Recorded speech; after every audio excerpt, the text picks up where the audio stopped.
नमस्कार दोस्तों, आप सभी लोगों का स्वागत है आपके अपने YouTube channel legal advisor AM में, जहां हम सभी लोग लॉज और बाय लॉज पर चर्चा करते हैं। आपसे निवेदन है कि चैनल को लाइक, शेयर, सब्सक्राइब अवश्य करें। कमेंट में अपनी राय ज़रूर दें। भारतीय न्याय संहिता 2023 के इस वीडियो लेक्चर सीरीज में आज हम लोग धारा 84 सेक्शन 84 का अध्ययन करेंगे,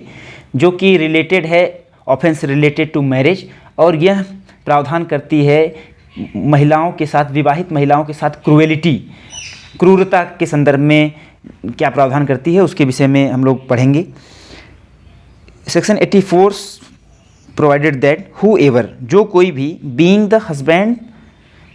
किसी महिला का पति होते हुए, और the relative of the husband, उस महिला के पति का रिश्तेदार होते हुए, subject such women to cruelty, उस महिला के साथ क्रूरता करता है, तो shall be punished with imprisonment for a term which may extend to 3 years। तो उसे दोनों में से किसी भी भांति के कारावास, जिसकी अवधि 3 वर्ष तक हो सकती है,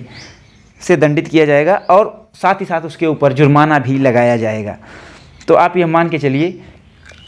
और क्रूएलिटी के अंतर्गत इस यहाँ पे जो शब्द क्रूएलिटी इस्तेमाल किया गया है, अभी देखिए आगे, for the purpose of this section cruelty means, cruelty का मतलब है any wilful conduct which is of such a nature as is likely to drive the women to commit suicide. कोई ऐसा कार्य, विलफुल कंडक्ट, ऐच्छिक कार्य, अपनी इच्छा से किया गया कार्य, प्रॉपर प्लानिंग के साथ किया गया कार्य, जो कि उस महिला को आत्महत्या के लिए प्रेरित करे, उकसा दे, कोई ऐसा कार्य, ऐसा कुछ बोलना, करना या कहना, or to causes grave injury या और डेंजर टू लाइफ, या उसे कोई गंभीर क्षति कारित करना या उसके जीवन के साथ संकट उत्पन्न करे, लिम्ब और हेल्थ, वेदर मेंटल और फिजिकल, लिम्ब माने होंठों से या हेल्थ माने शारीरिक रूप से, चाहे वो मेंटल और फिजिकल, उसे मानसिक रूप से या शारीरिक रूप से ऐसा प्रताड़ना दी जाती है जो कि उससे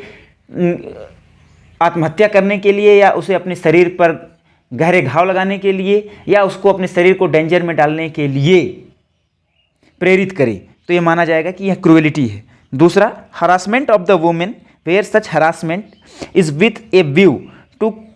coercing her or any person related to her to meet any unlawful demand for any property of valuable security, or is on account of failure by her or any person related to her to meet such demand। उन्होंने कहा यह है कि विवाह के समय या विवाह के उपरांत विवाह में दिए जाने वाले धन की अनुचित मांग के लिए, या किसी भी प्रकार की कोई संपत्ति, AC, फ्रिज, कूलर, टीवी, गाड़ी घोड़ा, XYZ, कुछ भी, जो कोई भी इस मांग के लिए उसको लगातार विवाह के बाद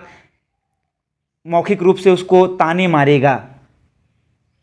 तो यह भी इस धारा के अंतर्गत क्रूएलिटी की श्रेणी में आएगा। अर्थात कहने का मतलब यह है कि धारा 84 यह प्रावधान करती है कि अगर विवाह के उपरांत